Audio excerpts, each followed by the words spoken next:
How long does it take to truly count as perseverance?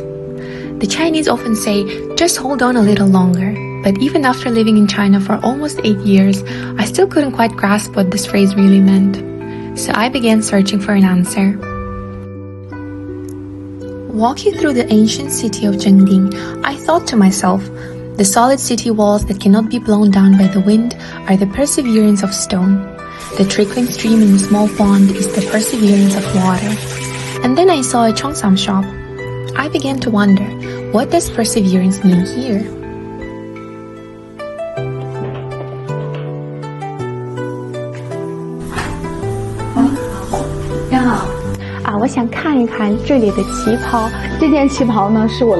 She introduced me to a cheongsam left by her great-grandmother, preserved for nearly a century. It bears the marks of time, yet still shows the elegance of the past. I thought, perhaps this is the perseverance of the cheongsam.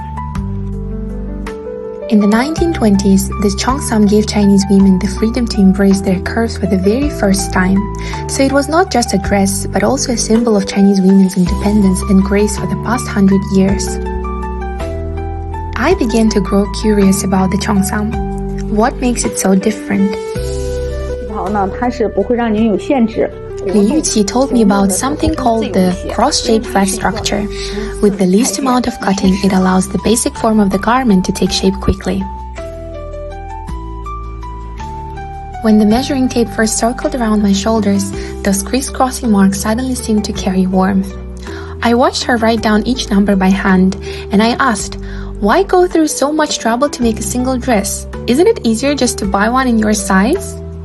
She replied, the delicacy of a cheongsam has never been about perfection, but about the warmth of handcraft and refusing to settle for mediocrity.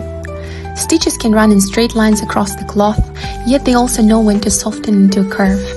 The most important thing is to make the garment understand the body, not force the person to adapt to the garment. The secret to making a cheongsam truly fit the body lies in 催归拔烫. The first time I heard these 4 words, I thought they were some kind of mysterious incantation. But when Li Yuqi picked up the iron and began her magic, I saw the garment begin to stand up. Wherever the iron passed, the once flat fabric slowly arched into shape. Only then did I realize that cloth could be as obedient as clay. Ironing a cheongsam is less like pressing clothes and more like negotiating with fabric. I tried to imitate her, adjusting the iron's heat, letting the cloth hold the form it was given.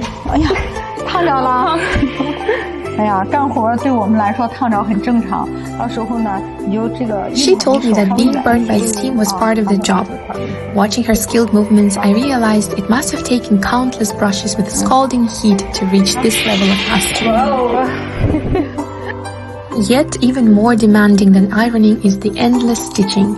Each pass of the needle tests one's patience. As the thread went back and forth, my own patience began to wear thin and I grew restless. I looked at Li Yuqi. She repeated the motions tirelessly, without a hint of fatigue. Suddenly, I felt like she was like the tightly interwoven flowers on the cheongsam itself, each one carrying a kind of quiet stubbornness. Then I understood. Her perseverance is the determination to carry on the century-old craft of cheongsam making. At that moment, I realized what perseverance truly means. 45 days later, when I put on the cheongsam she had tailored for me, I stood against the ancient wall. The patterns of the cheongsam echoed the carved ornaments of buildings from 100 years ago. And there, I found my answer to perseverance. 是吧？谢谢，我也非常喜欢这件旗袍。